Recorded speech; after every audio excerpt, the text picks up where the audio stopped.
Good afternoon, everyone.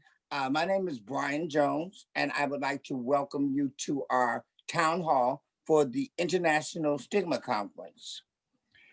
Being that everything is virtual this year, we've tried new things, and this town hall was one of the things that we were very much interested in and pulling off. So we've invited 10 people randomly to be a part of our panelists, as well as those people who are listening. Feel free to send questions to our chat box. It's going to be a very open and candid discussion, not centering on one particular topic. Like I said, my name is Brian Jones. I've been thriving with AIDS for 37 years. I've been involved in various spaces. And the question I'm asking, if your stigma was a cartoon character, what would it be? Well, my stigma as a cartoon character is Pinky and the Brain. So next I'm going to ask, I'm going to pick randomly, I'm going to ask Gloria to go next. Introduce yourself, briefly who you are, and what is your stigma as a cartoon character?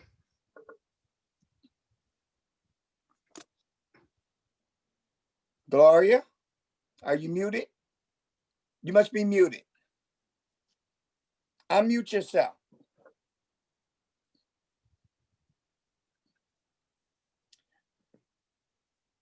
What is your stigma as a cartoon character? Okay, Minnie Mouse. Okay, could you tell us who you are? Go back and tell us who you are, because you were muted at first. Unmute yourself. I unmuted myself. You're echoing. I know. Okay, my name is Gloria Everett. I am. Okay, Minnie Mouse. Okay, could you tell us who you are? Go back and tell us who you are. Because St. Elmo, we seem to have a technical problem. I'll pass it on to someone else, Gloria. Okay, Gloria Everett. I am. I don't know what's going on, St. Elmo, but I'm gonna go to Asia next.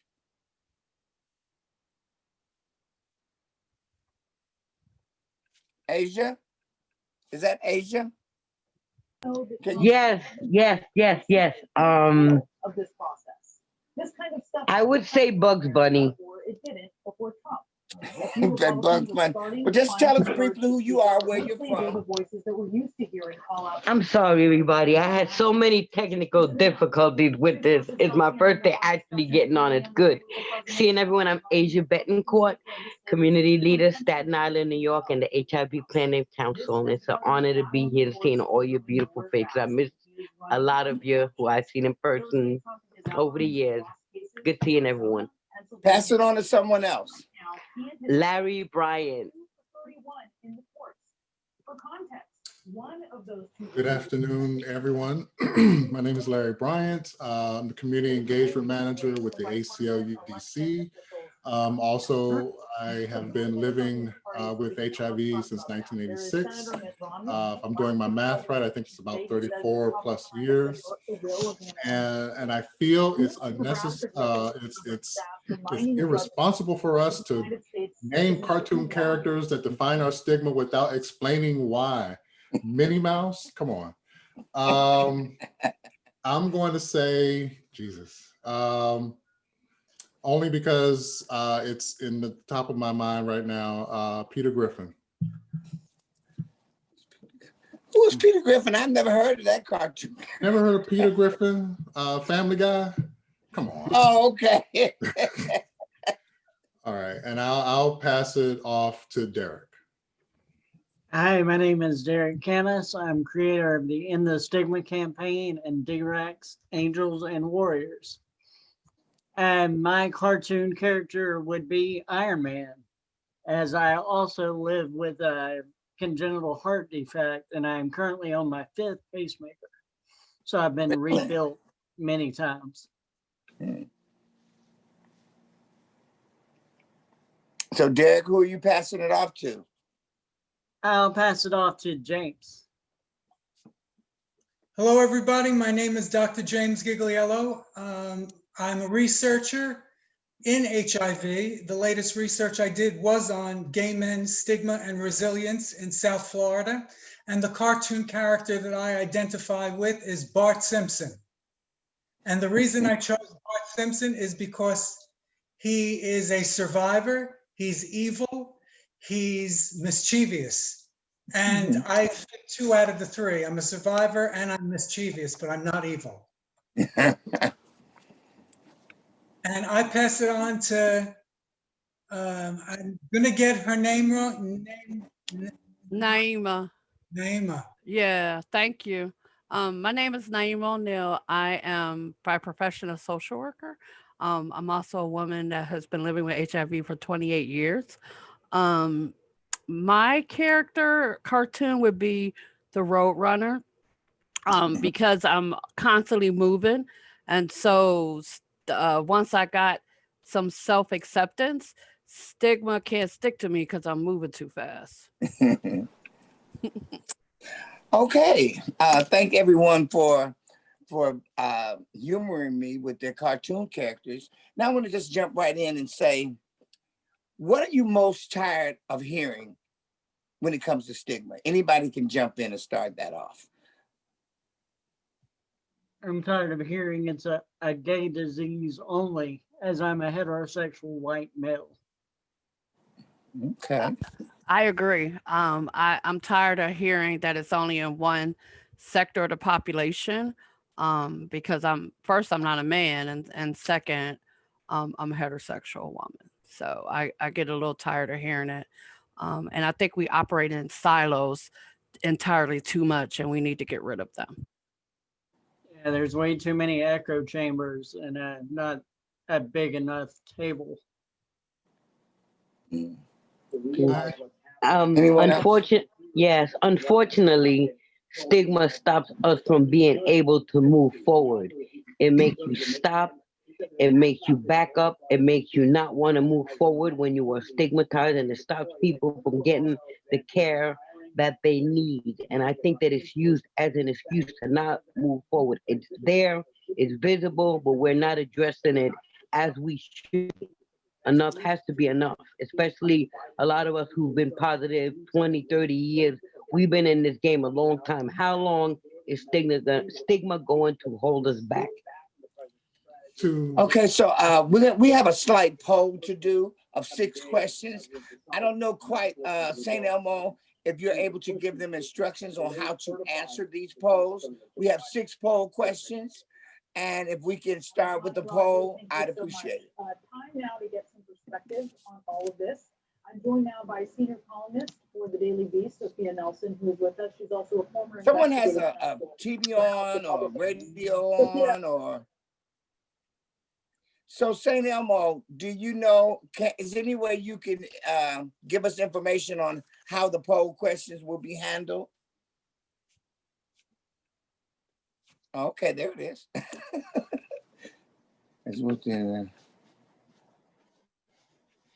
so These are things we answer. right, and it's been sent out to everyone else so that we have a poll on it, which is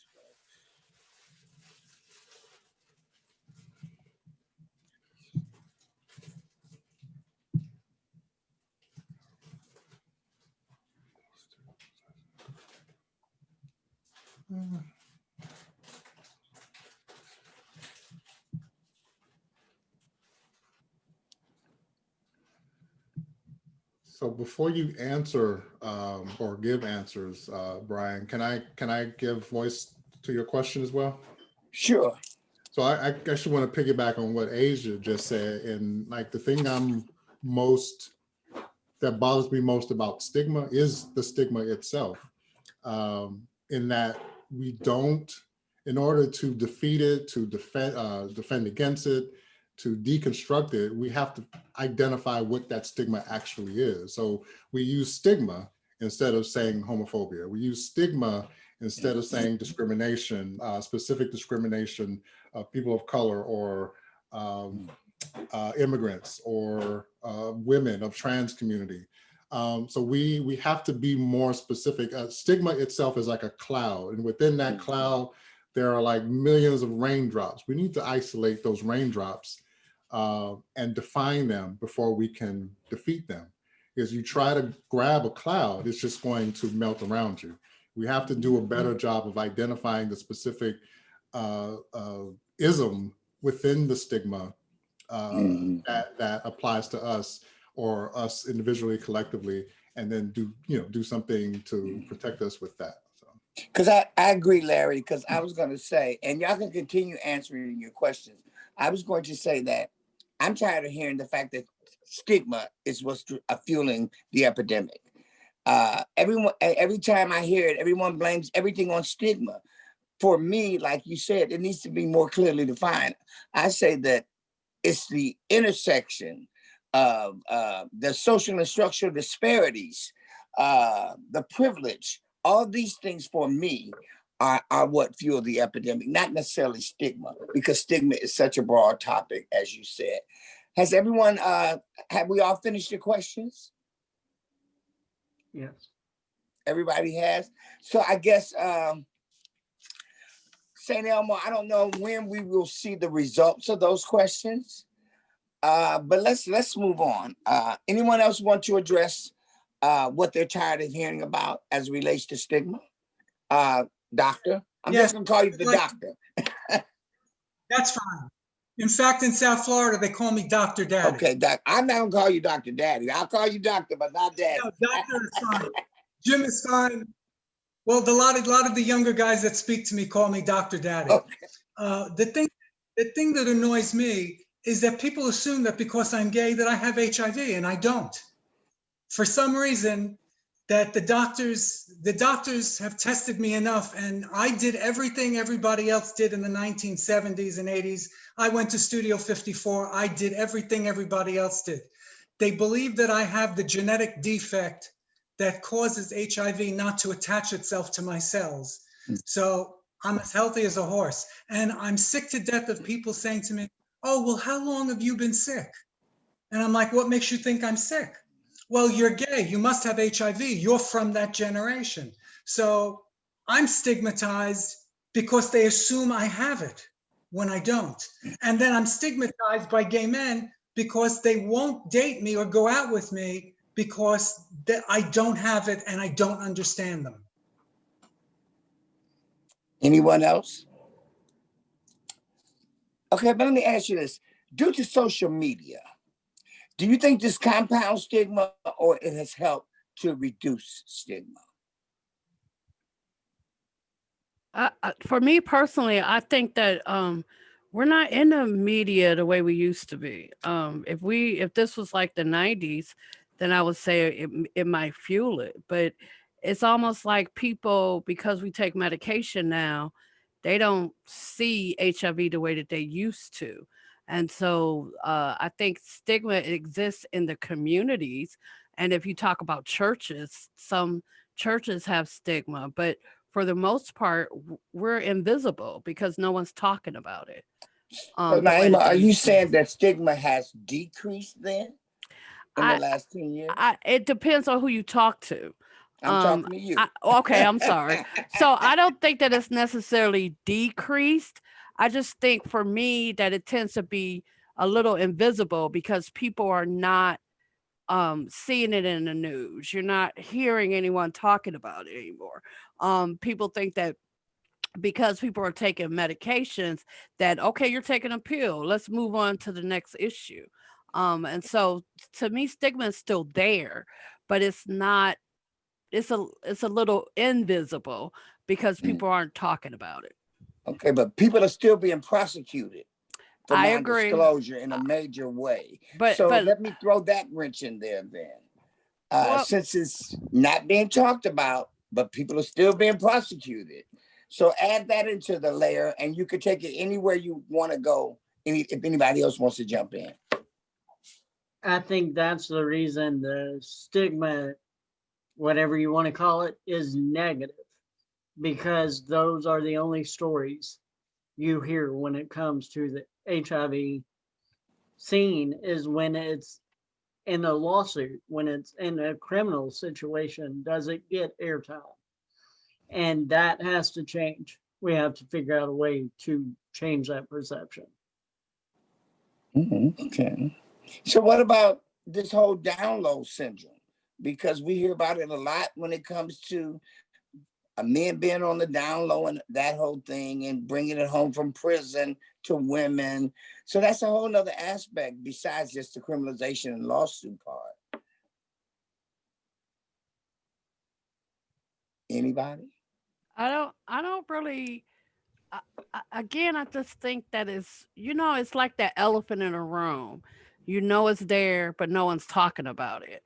Um, I don't necessarily among my girlfriends do they really talk about the down low as much as they used to. And then you have programs like Sisters, I'm sorry, that Tyler Perry invented.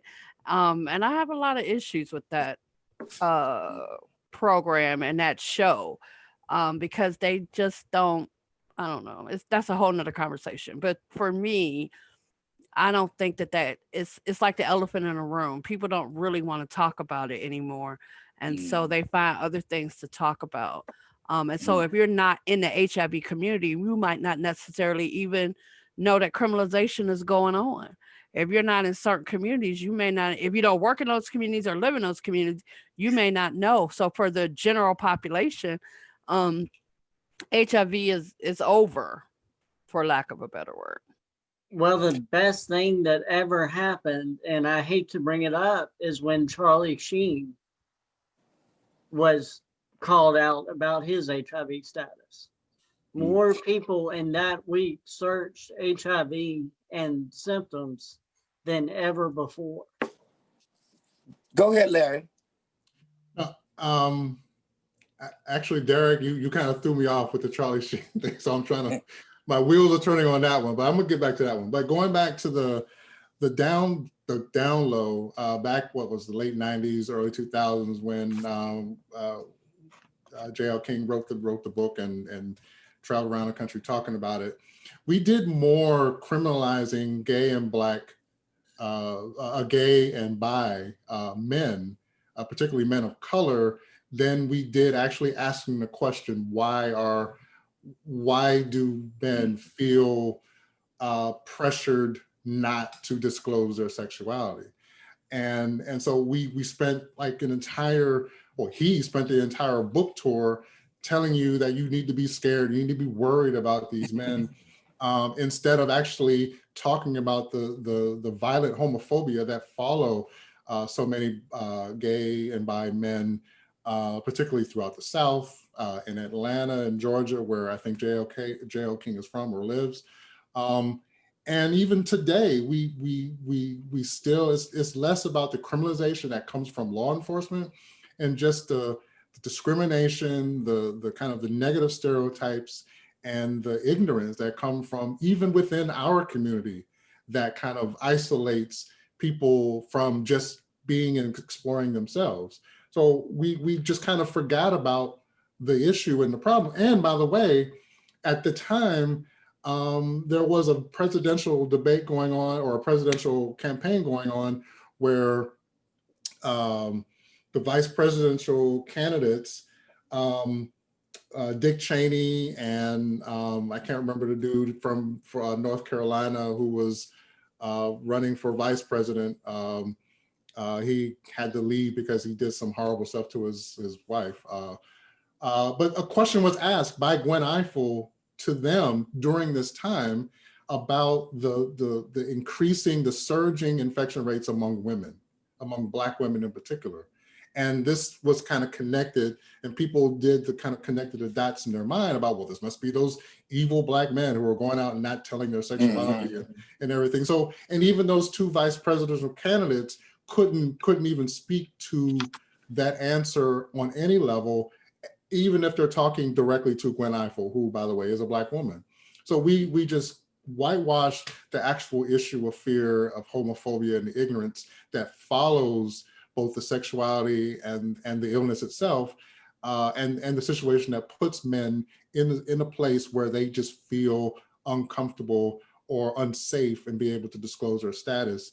We just made them out to be evil, and that sold books more, and that got Oprah talking about it more than anything else that we could actually bring up. Okay, so we just got the poll results in, and Larry, it says 87% of the people polled say that internal stigma is the greatest. So as we talk about what you were just saying about Black men not feeling they're in an environment that's safe to disclose, I do know that men, half brown of men. excuse me, what was that?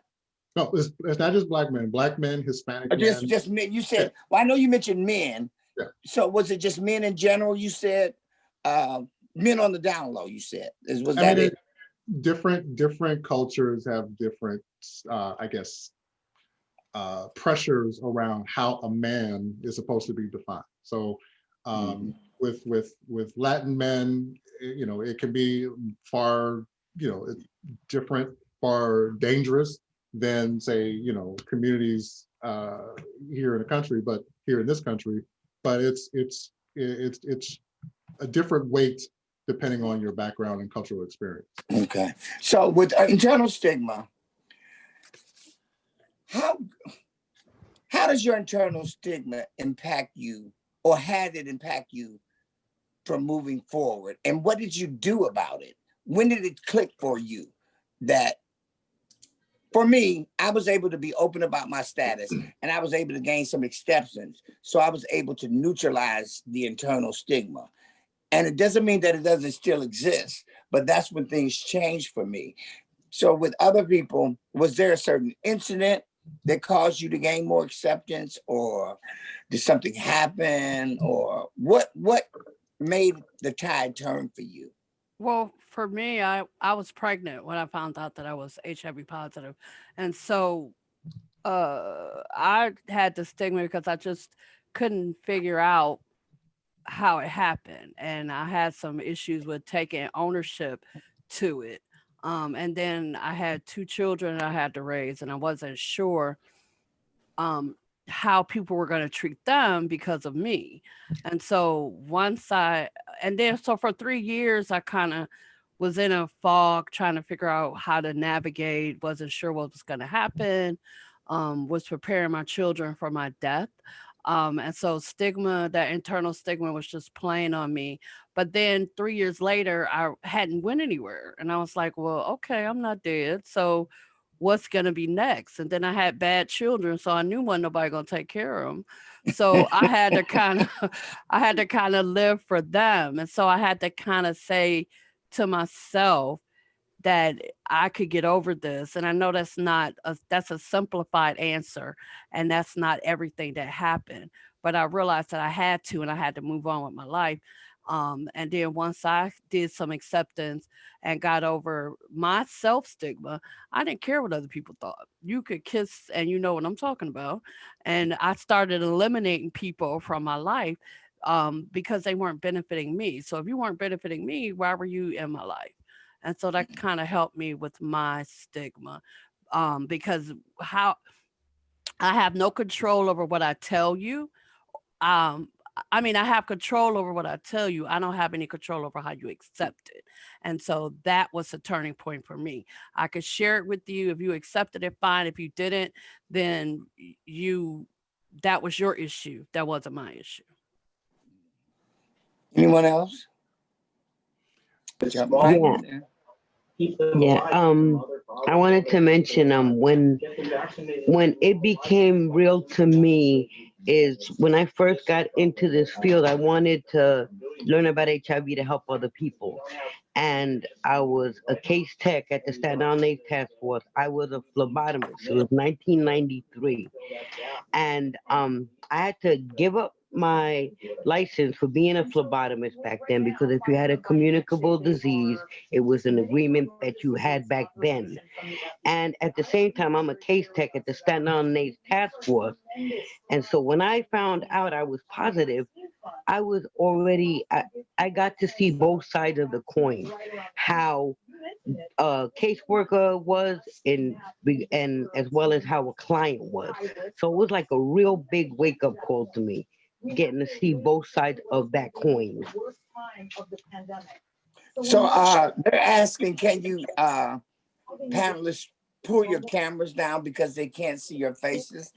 I would probably say Gloria, if you could pull your camera down a little more.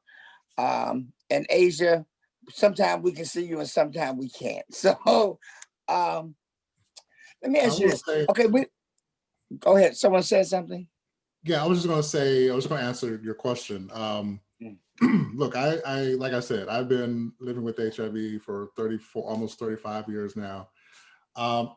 Being honest, yeah, I still feel, I guess you could say I have like some PTSD effects from just being positive in the world, right? I've been on the cover of a magazine. I've been doing this work for a couple of decades now, or maybe more.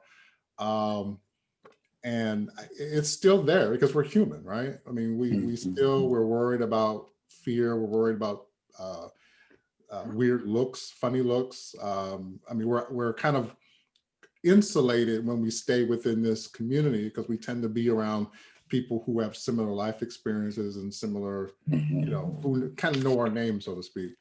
So I think the idea that, I mean, it's similar to just being a Black man in America, especially in 2020, right? There's a certain kind of glow that comes off of you that other people seem to notice and don't necessarily like all the time.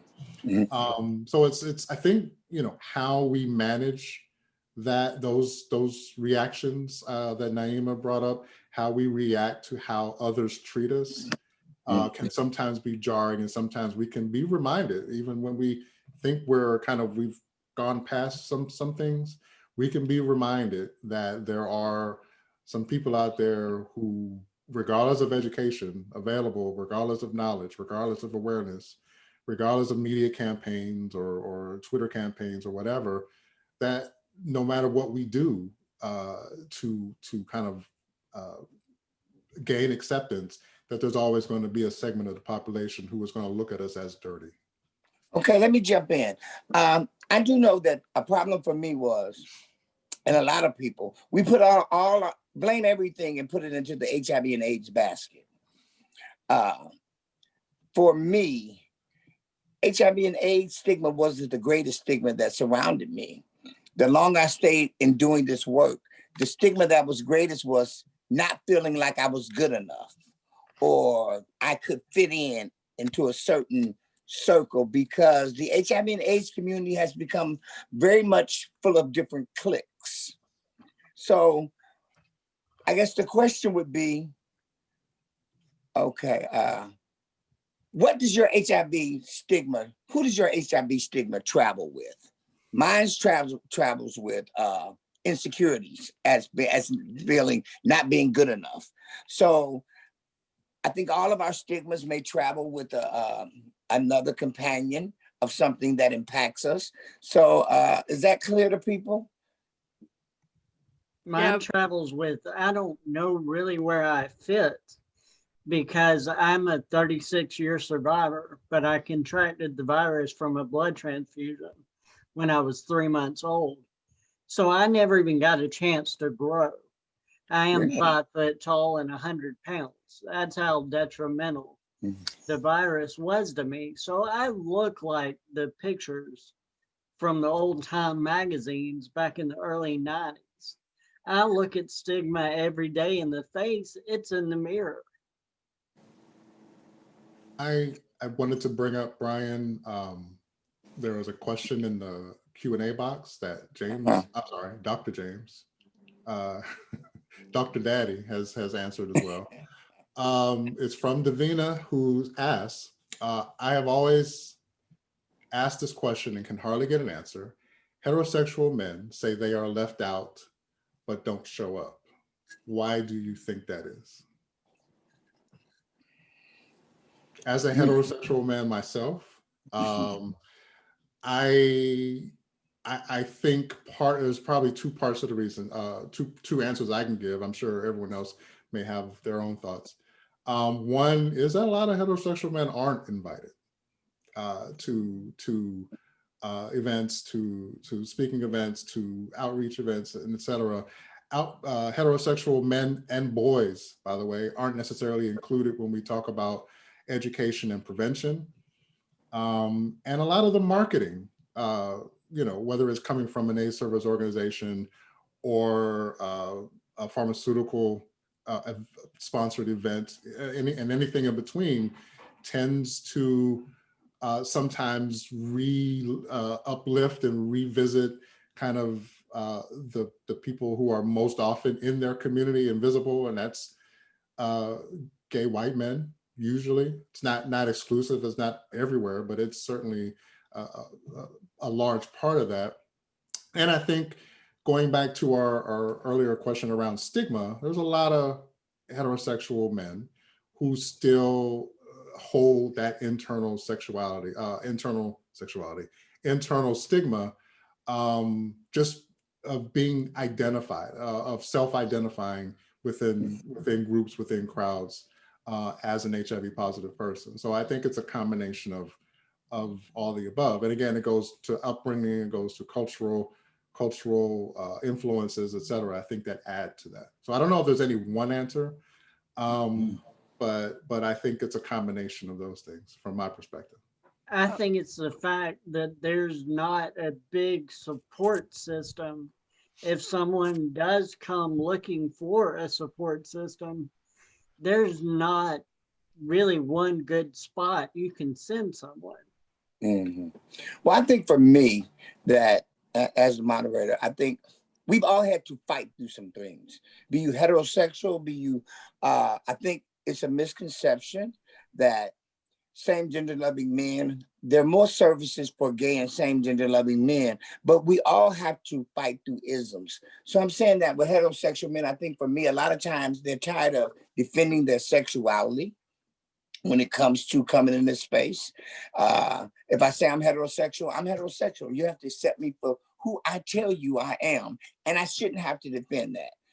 With that being said, but I also think that we all, be as heterosexual women, same gender loving men, we all have to defend some part of sexuality when it comes to, because as a same gender loving man, many people think that I did some nasty, freaky sex, where actually I think I contracted HIV from a blood transfusion. So it's like Dr. Daddy said, or someone else, misconceptions. People think that you have HIV. I think there's a lot of misconceptions, but I also think that our internal stigma takes us places that we could never dream that we would go. And something has to reel you back in. So to kind of break away from stigma, let's talk about some intersections that are fueling this epidemic. There was a question that talked about tools. PrEP, U equals U, and peer-led models. Give your take on that, of how these tools can help or how they're hindering the epidemic. I think that the tools can help, but I think the problem is that it's not widely spread and some people don't believe it. U equals U, for example. I have some, because I work with patients. My patients are HIV positive, and so a lot of them, even though you tell them and you say your goal is to reach undetectable, whatever that means, and it means different things for different people, but uh, you can't share your virus on anybody. So some people don't believe that because for years they've been taught that, oh, you can't have sex. So, you just need to give it up. I know a lot of people ask me, are you still sexually active and you're positive? I said, yeah, I'm still a woman and I still have desires. But didn't, they think that once you become positive, then that ends anything that you want to do with being intimate with someone else. That how dare you decide that you A, want to have a baby, B, want to be intimate with someone, and possibly that person may not have the virus themselves. So that really makes you irresponsible, because at least if the two people are positive, then you're sharing the virus amongst each other. So um, U equals U is an excellent tool if you can get people to buy into it. I also think that I forgot my train of thought just that quick, but I think that people living with have a hard time understanding you equals you. A lot of people don't, you're divided even with HIV criminalization. So I think that once the community of people living with can figure out where they stand, they can be a mighty force against the community. But I think that because we have a lot of people who have self stigma, who have no desire or think that they don't have the right to dream and to live, we need to work on that first. And then poverty is an issue. Not having jobs that where you can make a good wage and live. All those things. And to me, as a woman, even childcare can be a barrier, especially if you have to go to appointments. So there's a lot of things that are going on that kind of hinder the process. Mhm. So So, let me ask you. Go ahead, Larry. I think you was going no, to say something, but I do want to pose this question that when you first receive a diagnosis, we all know that we go through some challenges. So, what if I'm going through some mental challenges, but I don't have a clinical diagnosis of mental health illness? But does that, because I've known people who definitely have some mental challenges, but they're not clinically diagnosed. So therefore, they're not able to receive services or the help, and it does impact their overall health care. But then, so Larry, I know that's kind of a space for you, and maybe if you could possibly elaborate on that, because I've seen posts that you talked about that. you're talking about like support for mental health, mental illness support, and around without a Well, like formal if you don't have a diagnosis. clinical diagnosis, Right. if you have a clinical diagnosis in your record, then you can get some help. But dealing with the diagnosis of HIV, we can sometimes, I think that there's a thin line between mental health and healthy thinking. I think, and I don't know how people navigate that. So if anybody could speak to that. Well, I know there are, like, my previous job, I was support programs coordinator at the National Alliance on Mental Illness in Manhattan.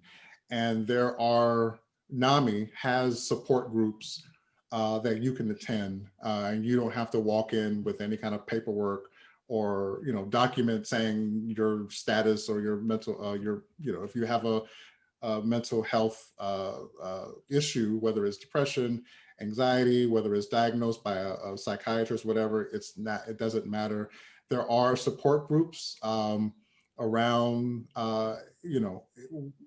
generally around, that don't necessarily need, your documentation to show up. Every support group is not made equal. And some may not fit your needs, and then you might have to bounce around and try different ones before you find the right one that fits you. I'm lifting up a comment in the chat from Jeffrey that in Philadelphia, there was a heterosexual men HIV specific support group. So there are places around that provide mental health and kind of a continuum of support, not just around HIV and not just sitting in a room talking about your diagnosis, your HIV diagnosis, but just trying to do things, providing support where you need it. So it sometimes takes a minute to find the right one. I recommend NAMI support groups because they're all over the country. And they can be tailored to fit the audience that populates it. So there is a question I'm in the sorry, chat I box was or just getting comment. ready to mention. I'm sorry, I was just getting ready to No, go mention ahead. Go ahead. about NAMI. The groups are in Zoom, and like Larry said, you go in, and they let you know if you have to show your face or not. They just I've navigated and been to a couple of them, and the easiest one to get into really was NAMI. So I mean, I recommend it. So there's a question, well, there's a comment in the chat box that said that they're a woman living with HIV and their partner isn't, but they work in the field. But there was a time when they never thought they would be able to find someone to accept them. What are the comments about that? Do we have hard times, long-term survivors, newly diagnosed, of finding people? Or do you think our own self-acceptance keeps us from finding people? I think it's a little bit of both. But I do say that before I knew anything about U equals U, I used to worry about if the person that I was intimate with was not positive, did I run the risk of passing or sharing my virus with him? And I know it's harder for a woman to share it with a man, but still, that thought was always in the back of my mind. And so I don't know how many people watch Charm, but there was an episode where when she was intimate with this one guy, she kept freezing him. And so I always think that I'm going to freeze or something, I'm going to freeze, or I'm going to not enjoy the experience because I was worried that I could share my virus with someone. And for a long time, I don't know how I feel about it right now, but I would never even consider talking to anyone unless they were already living with HIV. And so I did myself a disservice with that. And so now my thoughts are different. I don't necessarily feel that way.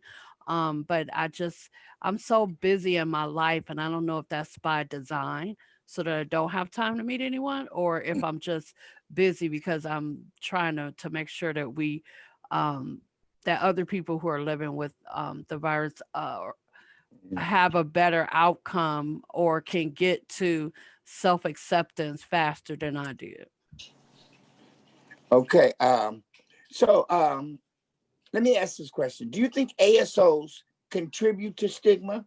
And that's AIDS service organizations. Do you think they contribute to stigma or help to neutralize stigma? That sounds like a trick question. Anybody? Gloria, come on, jump on in there. You're on mute, Gloria. You're on mute, Gloria. It's okay.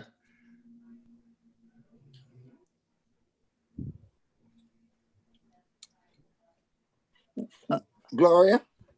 Okay. We have some technical. Go ahead. I'm sorry. No, that's fine. I was gonna say, since Gloria's having some technical issues, I think it's both. As a provider, I think that here, and I'm not gonna say where I work, I think that they tend to baby our clients. They don't tend to get them to the point that if something were to happen to me, they would be able to function. So they put them in this bubble. They make sure that, because there's competition in agencies. So you have to make sure that you're doing what you're supposed to do to keep those people. So you start self-pleasing them. You start doing whatever they want to do. You make sure it's so easy for them instead of walking alongside of them to help them understand what they need to do. So I think for a long time, we wanted people to be in bubbles because we thought that they weren't going to be around long enough to do anything. And so now we've created this monster. Gloria, you back yet? There are 3 echoes. I can't follow anything. Do you still have your browser open where the video was playing? That may be causing the feedback. Were you watching it from another feed? He mentioned something like that. Was it streaming? It might be the streaming echo because it sounds like it's the delay. I'm here. I never left. There are 3 echoes. I can't. Yeah, I hear your sprinkle. Okay, but Dr. Daddy or Jared, jump in there while we're waiting on Gloria and her echo. We can hear you, Gloria.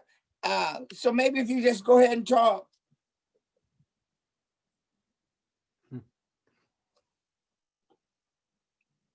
Okay, well, someone else jump on in there. Well, personally, I think that ASOs fuel stigma because they feel like, for me, a lot of them feel like they're there to save us and we can save our damn selves. And so a lot of times they don't allow us programs that really empower us or put us in, because there would be no need for the whole fight of meaningful involvement of people living with HIV and AIDS and greater involvement. We wouldn't have to have that. So a lot of ASOs, we have to ask permission to do things. And that's just my standpoint. So I'm gonna step back into moderator and let y'all talk about it. Derek, what do you think?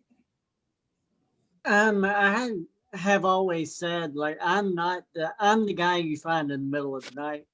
I'm a DJ by trade. So I have a website and you can send messages 24 hours a day and it goes to my phone. I get it no matter where I'm at. So I am always available. There's never a time I'm not available. I'm used to working crazy hours. I'm up all night. I'm up early in the morning. So if I don't get to you in the moment, I will get to you within 3 to 5 hours. And a lot of ASOs have those set hours. And if there's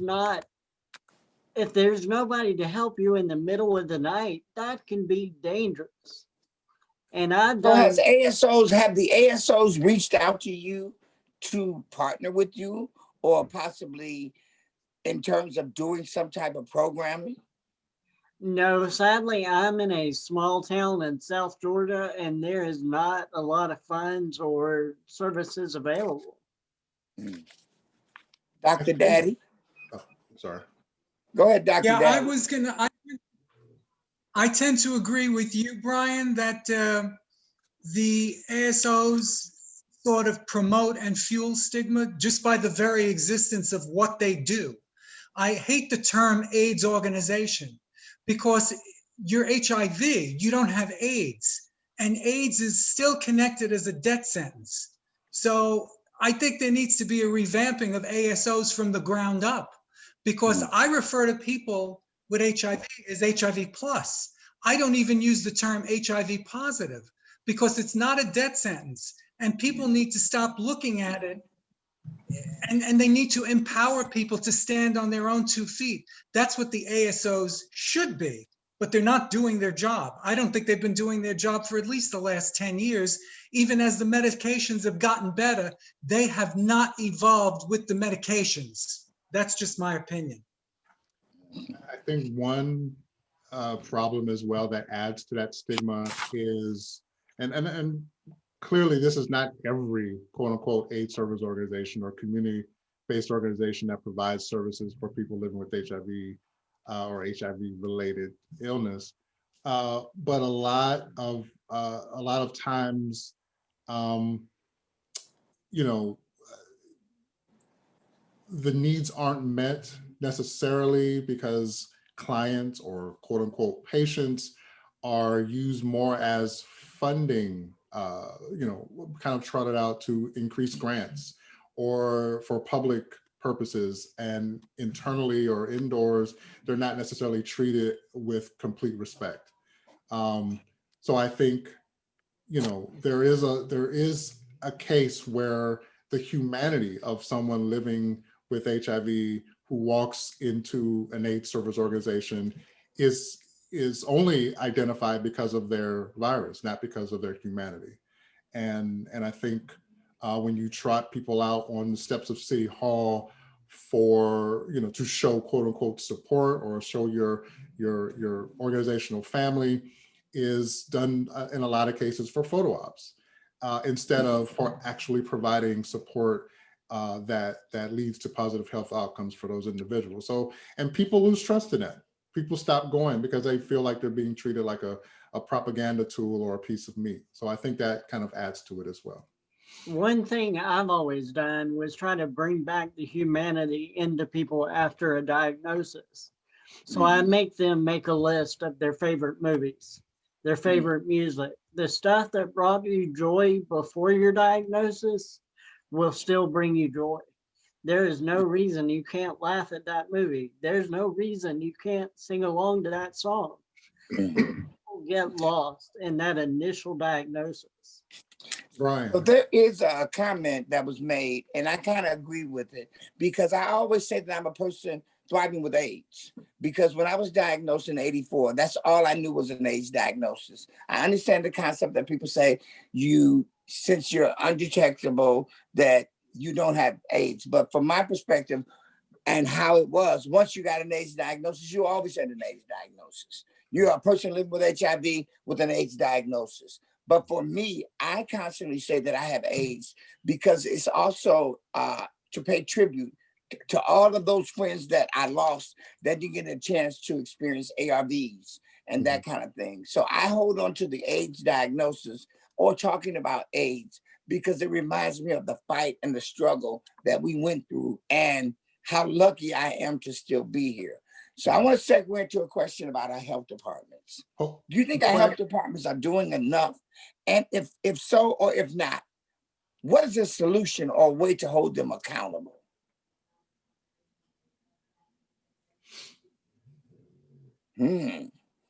I've tried. Don't all jump in there now. My local health department accountable. The problem is I'm in a district with a bigger city just north of me. So all of the funding goes there and not a lot of funding stays local where I need it to. I do want to say something as well. I'm out of New York City, and I am with the HIV Planning Council, and we are always trying to get people. I am always trying to get people with HIV to those tables.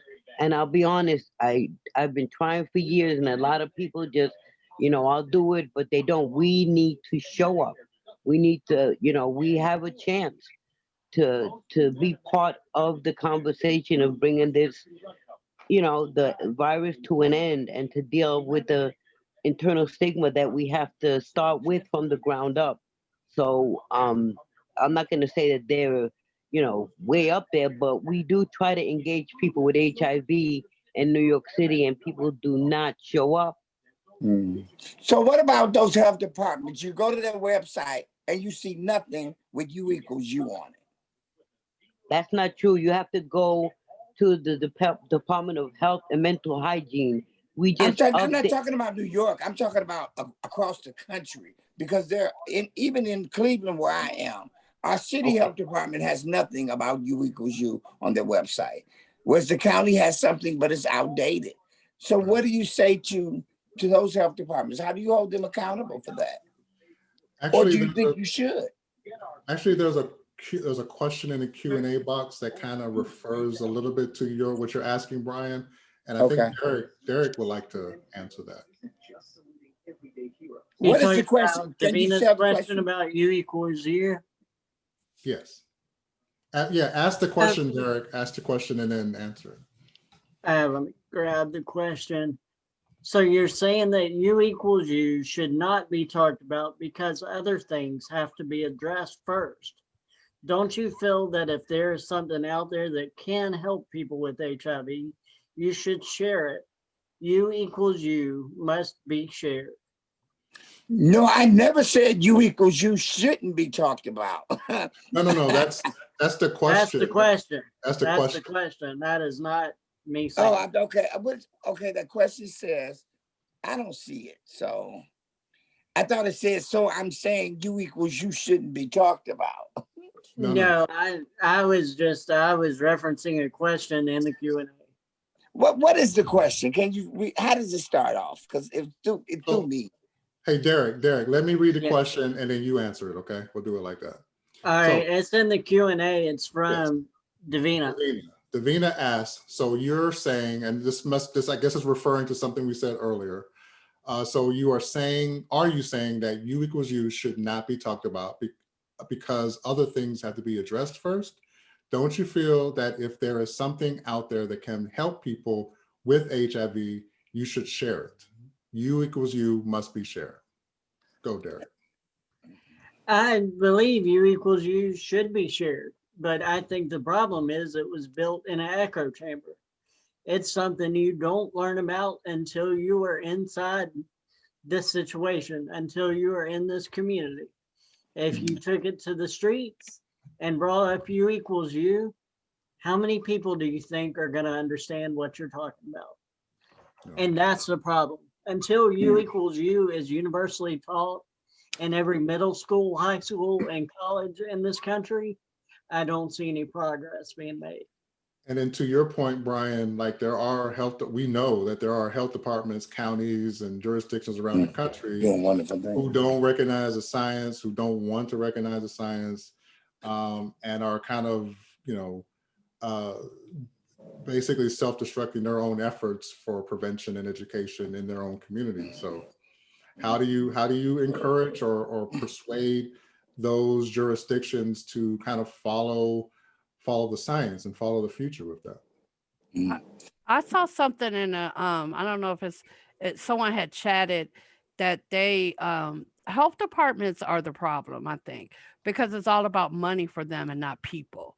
And so they don't want to share the money, and they really don't want to let people living with HIV take the lead. That Yeah. it goes back to that they're trying to save us, or as long as you're on your medication, what else do you want us to do? And so I think that they're always going to be the problem, because the people, and we had this conversation last night, you don't have people who are in the upper levels or people living with HIV. So you don't have at the health department, you don't have anyone that maybe runs the Ryan White program who's living with HIV. They may sit on they may be one of the planning council members and maybe even a chair, but they are not in a position to say, this is what we're going to do, and we're going to bring people in, and we're going to talk about this, because I think that they create things and then they send it out.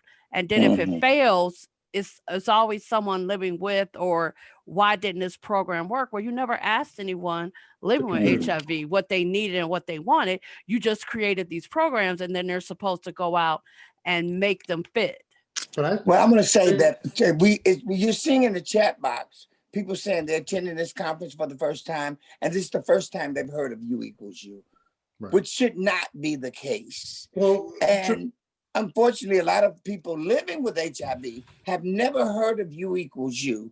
And my thing is, be you a healthcare provider or a social worker, whether you personally believe in the science or not, it's not up for you to decide what that person living with HIV should know or shouldn't know. So for the record, U equals U means what? U equals U means undetectable equals untransmittable. It means if you have a suppressed viral load, if you're on medication that is suppressing your virus, controlling your virus, you cannot transmit HIV to your sexual partners. Right. So I'm going to kind of piggyback on what Naima just brought up around the money and following the money and the funding. I agree, it's that as well.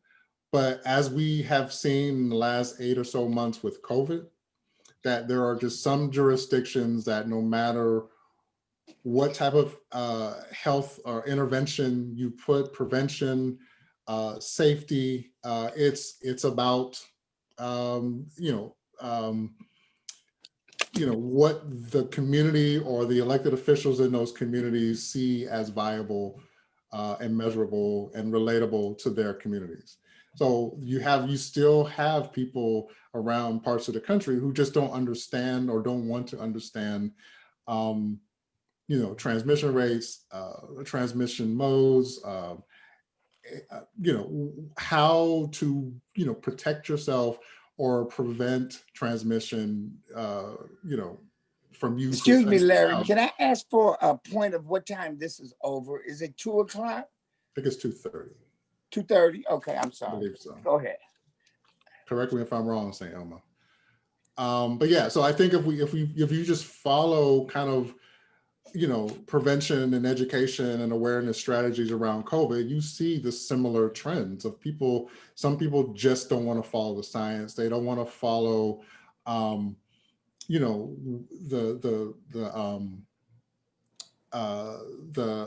statistics that are in front of them when it comes to positive tests and what exactly puts people at risk. And a lot of that has existed, you know, going back into the 70s and 80s with AIDS, and particularly in the 90s around HIV transmission as well. Okay, I'm going to ask a question. And as you see, a lot of these conferences are supported by pharmaceutical companies. And a lot of these initiatives are supported by pharmaceutical companies. What are your thoughts? Are we really trying to end the epidemic, or are pharmaceutical companies patronizing us by giving us funding to do these wonderful conferences? Because I see a conflict of interest here.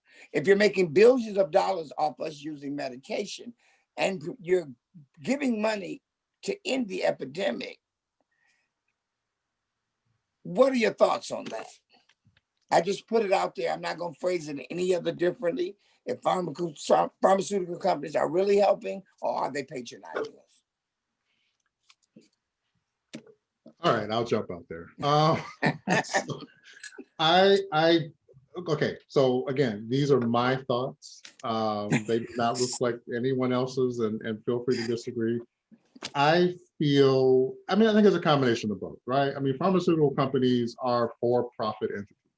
They are built and designed. There's a reason why people are racing to find a cure or a vaccine for COVID, for example, because they want to get that grant. They want to get that funding, that money, and make sales. And then I'm sure there are some element in there as well that people want to be, they want to make people healthy.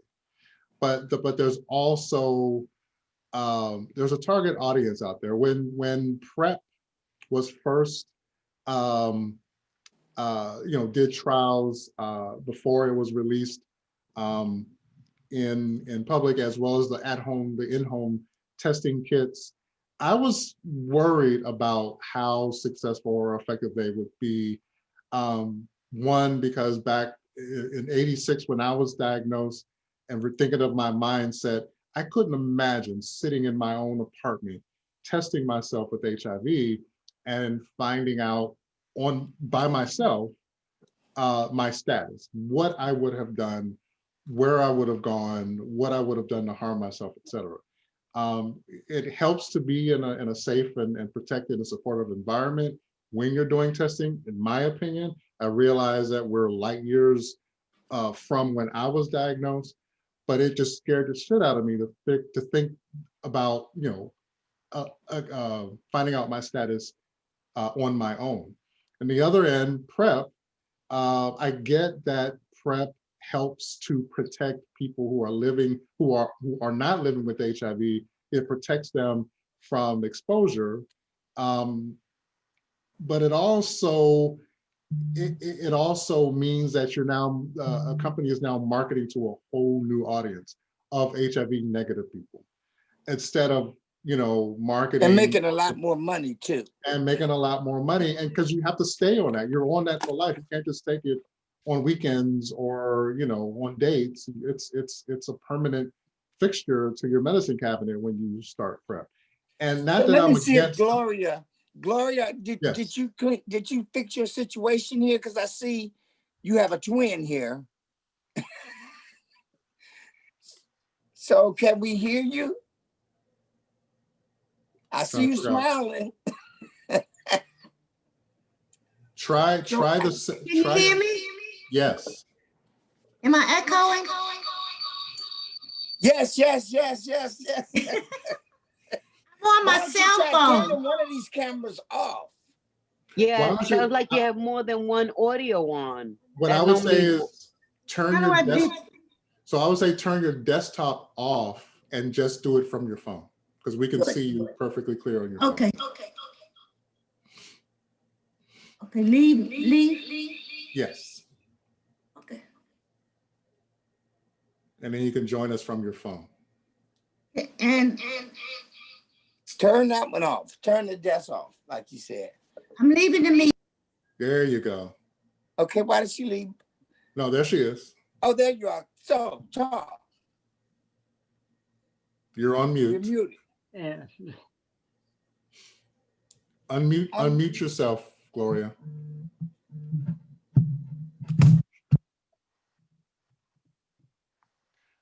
You're still muted. hit the unmute button. On your phone, on your screen.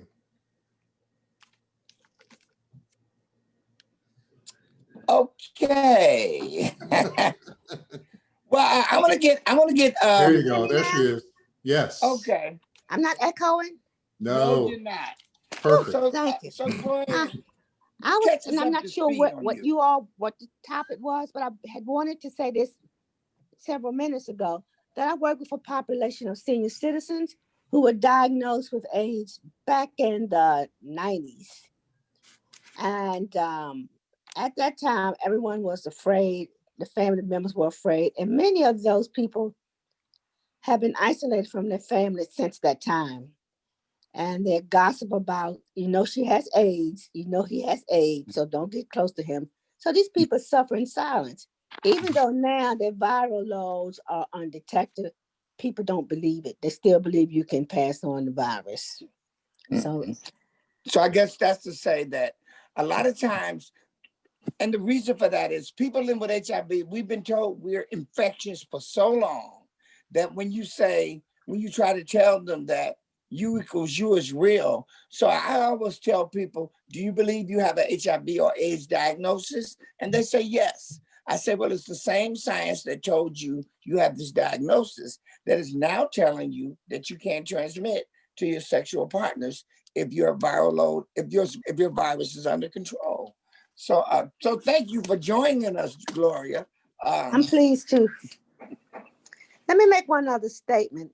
Go ahead. A lot of times back in the day, they ended up with other kinds of hepatitis C and hepatitis B in conjunction with their diagnosis of HIV. And they were taking a load of medication then, and they continue to take loads of medication. So it's the pharmaceutical company helping them, or that's their way of still earning from people who have combination of illnesses. I'm not sure. So are you thinking we're really working to end the epidemic, or we just treading water? Treading water. Mm-hmm. I think it's a little bit of both. I think we're all in a boat. Some people are rowing and some people are drilling holes. And it's hard to figure out who's who. I also think that because we're not, because we're still operating in silos, we need to get rid of the silos that exist and become one community. Until we do that, because I think that once you're either on one side, you're someone who is negative and we want to help you stay negative, and you're someone who's tested positive, so we want to keep you healthy, and you can live a healthy life depending on what healthy means to you. That's the other piece. But you have criminalization laws that are working towards that cause, because if I'm a person who thinks that I'm at risk because of my behavior, then and I know that if I don't get tested and you can't prove that I'm positive, then I can pretty much do what I want to do. So let me stop you there, Naima. You mentioned criminalization laws, and you Mhm. said we need to stop working in silos. We have silos even within the criminalization laws when it comes to people living with HIV. Because That's some true. people living with HIV feel that people should be prosecuted, and some people feel that these laws need to change. So we have a big conflict among ourselves when it comes to that. And I think for me, and we can address this, half a reason people who feel that way, sometimes I feel they don't have acceptance or they can't forgive. Sometimes you have to forgive so that you can heal. So I'm throwing that out there about the criminalization laws and how y'all feel about that being a part of ending or not ending the epidemic.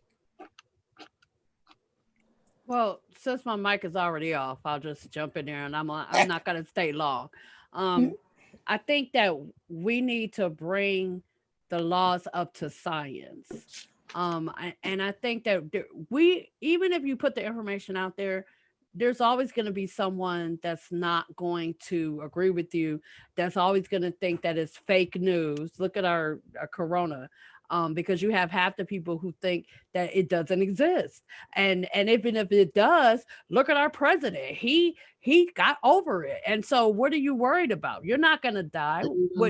With all the people, no, he didn't, and he's a spreader, but I just think that either people are going to accept it or they don't. But we still have to keep putting it out there, because eventually maybe we can turn some tides and turn some things around.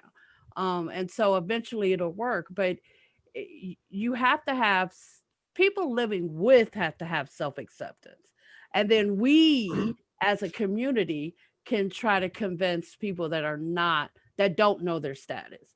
But if we are divided as people living with, then what can we say about the people who aren't? Why should we be mad at them, or don't have, why should we question them when half of the people living with HIV are on either side about criminalization?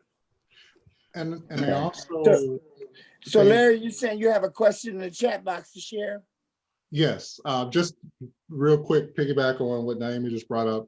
I think we can look at also just in this past summer, when we kind of parallel these stories of HIV criminalization with police reform and defund police, et cetera.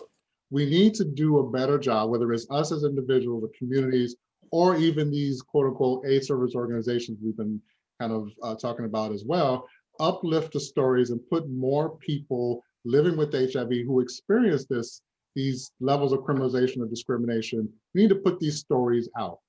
And we need to be the ones that are demanding the change and the reforms that need to happen on the local level as well as the state level and federal level. These laws can be changed, and it's funny that we're talking about these silos, because if you live in some place like Little Rock, Arkansas, or Tupelo, Mississippi, then criminalization is only happening to you because you're not going to be allowed or encouraged to reach to or connect to the outside world. We need to do a better job of reaching people where they are, uplifting those stories, and having a collective chant and charge to update these laws or get rid of them altogether or just rewrite them. And we can do that because we see this in the Black community all the time with the shooting, killing, or the abuse of Black women and men on the streets. And wherever that leads us, whether it means marching, whether it means speaking at City Hall, we need to do a better job of uplifting those stories, because many times the jurisdictions where the criminalization is happening is a lot of times those places where it's just easy to hide and cover up stuff. So we have to do a better job of uplifting that. To the question in the chat box, comes from Donald Birch. He asked, and this is for everyone, do you think stigma, this HIV stigma or stigma related to AIDS and HIV, will always be with us, like parenthetically, like racism, or do you think it will end at some point? I just think right now the COVID is so pervasive. I don't think people are considering HIV at this time. And again, there's always going to be fake news. We know that now. And people are going to join whichever side they feel comfortable with. But I agree, we need to keep putting it out there that there has been a revolution in treatment and that people may live with HIV for the rest of their lives, but they're not always able to spread that condition. Mm-hmm. But I've noticed here, just as a COVID, how so many people are saying, oh, it won't touch me, or you are crazy for thinking that way. I'm really surprised about that, but I don't know why I am, because I lived through the AIDS epidemic. I had a caseload of women who were HIV positive and produced children who were HIV positive. And I don't see a difference in people being accepting of these women. And it's going to be a long time before that ever happens. But I do believe we should continue to put the word out there that this is different. Things have changed. We need to be accepting of people. So let's continue to put it out there. You're right, So Brian. the question is saying, is stigma going to be here, or will we get rid of stigma? Will stigma always be here like racism, Yes. or can we combat it and make it dissipate? I think stigma is always going to be here, Exactly. but I just think that different levels of stigma may Mm-hmm. change. So I think just like racism, and I know that's not our conversation, it still exists on some level. But I think, well, I mean, or I'm being polite. That it exists. And the difference in that is that it's never gone away. The only difference is that now we have cameras that can tape and people can actually see it, and it can be brought up in real time. And so I think that if we go not on that lines, but maybe if we start putting it back in the media, sharing the stories like Larry said, and just making it out there so that people are constantly understanding. I think that the reason that we still have it is because it's so silent now. And I keep using that word because a lot of people think that just because medicines are making people live longer, that they're moving on to another issue. Okay, let me compound this thing. Oh, like he Lord. talked about, is stigma going to be here or not? So we look at the criminalization laws. If we get rid of the criminalization laws, will mass incarceration still be here? Or actually, Brian, I wanted to put a pin in what you're asking now, because I'm really curious to hear the two white men on the panel and their thoughts on racism and ending HIV stigma. Oh, I'm so glad, Larry, I'm so glad you did this. I really am.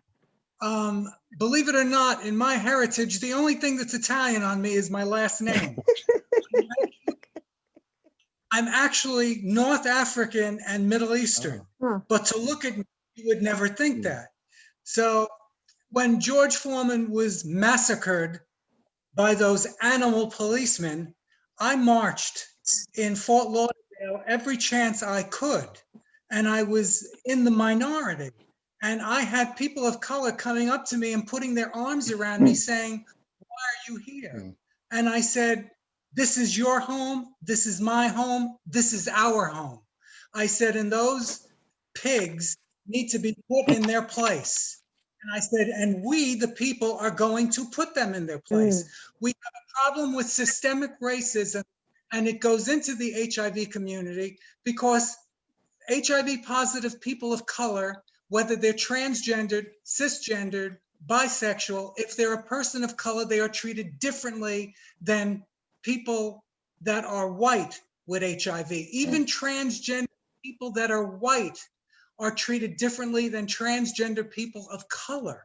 So the problem of stigma is, I believe the deepest problems of stigma are based in racism. It's so systemic and so ingrained in the system that until we start addressing that, HIV stigma is like a little feather in the wind. And by the way, Larry, you are so handsome, and I just had to tell you. And I'm sorry that you're not gay. I really am. But I had to say. What's your take on that? On racism, I always approach everybody on an equal level. I've always done my best to do that. I don't know where my HIV came from. It came from a blood transfusion. So I have no preset idea in my mind when somebody comes to me for help. I put everybody on the same playing field, and we start off at the same spot. And we may move in different directions a little bit here and there, and movie recommendations, music, different things like that. But yes, I mean, I've seen the racism that people have come to me that they've seen, but I have always done my best to not bring that into my activism. I've always tried to pull that out and deal with it person to person basis. Okay, I want to address the situation, and it piggybacks off what someone asked in the chat. someone else said in the other chat, I don't know the Q&A in chat. I'm just not realizing that the Q&As went somewhere else in the chat. Someone said that they believe in criminalization laws because if someone is intentionally trying to transmit HIV.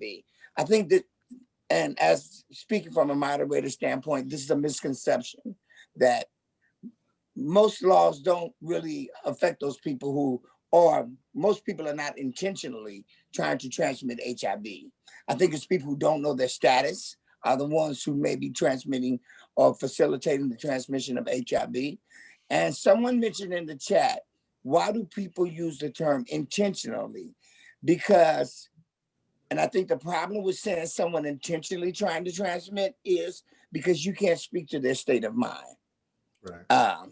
Perfect answer. Having Perfect acceptance answer. of one's status, I think you have got to know whether that person has acceptance of the status to say whether they are intentionally trying to do something. Go ahead, Right. Gloria. I had a case like that. The young lady was very despondent about her status and her children's status. And her thing was, I tried to talk to her about protecting herself. Her response was, I'm not going to do it. Somebody gave it to me and I'm going to give it to them. So there was revenge there. And I couldn't talk her out of it. I said, you need to protect yourself because with your status, there are other things that will occur if you don't protect yourself. She said, I don't care as long as somebody else gets beside me. So that's intentional. I don't necessarily agree with it being intentional because I think that that person is hurting. Yes, that's true. When you're in love and you put your trust in someone, including your body, and then for whatever reason you feel like you were betrayed, that's her not accepting her part in it. She wants to blame someone for being positive instead of Okay. looking at uh, what part did I play in it? And so to me, that doesn't really speak to intentional. It just speaks to not having acceptance and trying to analyze, or if you want to use that word, how what part did I play in it? They say hurt people hurt people. Right. So That's true. That's what very I've true. always tried to preach is be your Right. own advocate. So Nobody y'all, in we're the kind of room, go ahead, Derek. I'll let you finish. Go ahead. when there's two people in a room, they are both responsible for their individual health situations. And the very true. disclosure part comes into that. But at the end of the day, if both parties are not responsible, nobody's responsible. And Good though point. on the surface, I completely agree with that, especially that, you know, two adults, consenting adults in the room. I get that, but and this is a very complex and complicated situation that we can talk about because we can go a lot of different angles with this, because there are situations where, and we all know them, where you know, the idea of negotiating the situation is not always equal parts, equal partners. There is sexual violence. There is the you know, trading life, money, rent, food for sex. There's a lot of things that put people in these situations where they almost feel like they have no choice. It's for survival. So that adds to risk, obviously, but it also adds in their minds to survival. So while I'm not discounting or denying that there are men or women out there who make up their minds, well, yes, I'm positive, you know, if I'm going to go, I'm going to take as many people with me. Yes, those people are out there. That's something complex under, you know, that addresses trauma and everything else. But there are situations as well where even if it appears on the surface that there are two consenting adults in a room, that one has no power. And it's just there because they're, you know, trying to survive. Okay, with that being said, y'all, our time is winding down. We've had a very robust conversation that went in several directions. I think anytime we get together to talk about HIV and AIDS, there are so many different moving pieces. and so many pieces that are just sitting there doing nothing.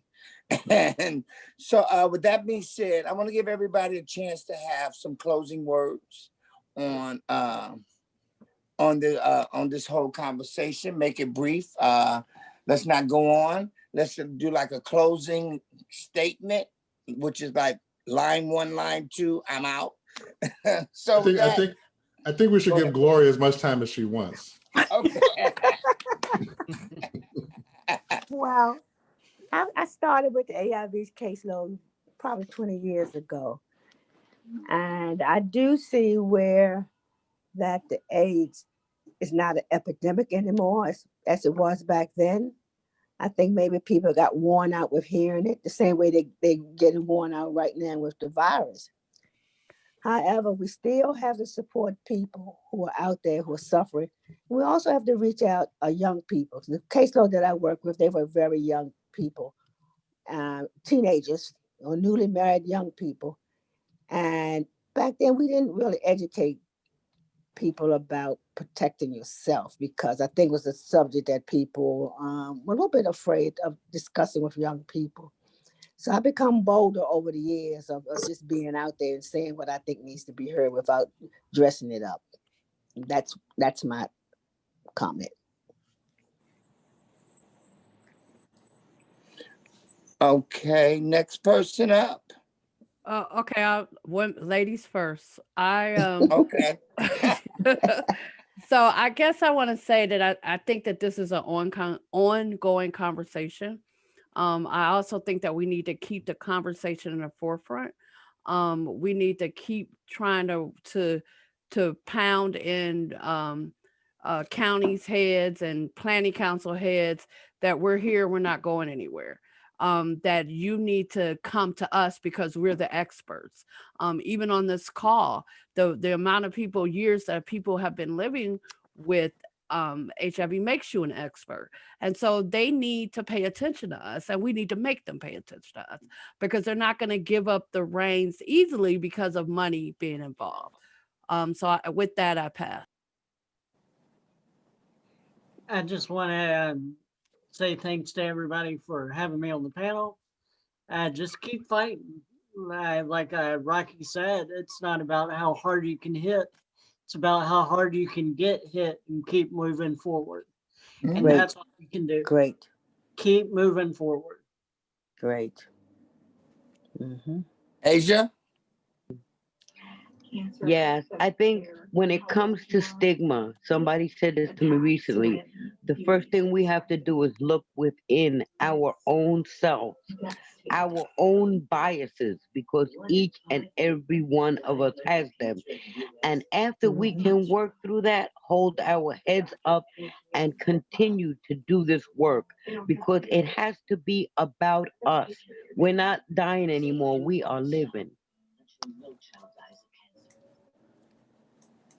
I want to say as well, thank you. I'm very, I don't know, 6 hours ago, I didn't know I would be here on this panel. I'm happy to be here. And I'm happy to have joined in this conversation with all of you and Brian, your excellent moderation. I just want to say, to remember, we talked about silos within the HIV and AIDS community, that we have to be kind of all accountable to helping lower those walls and bringing community together, but don't just stop with expanding or redefining what the HIV AIDS community is. But we are men and women who have lives outside of HIV. We need housing, we need healthcare, food, education. There's a lot of things. We are a part of the rest of the world, and the rest of the world is a part of us. So the idea of that we kind of put ourselves in this box sometimes out of fear and sometimes out of safety and familiarity, we have to, as Asia says, we have to be able to kind of internally understand not just our biases, but where are our fears and where can we find support? And then through that metamorphosis, through that change, we as people living with HIV can transform the changes we want to see at those AIDS service organizations and the other structures that provide service and support for us. Dr. Daddy? Here we go. I look at it from a larger standpoint. We have a systemic problem in this country and it's called racism.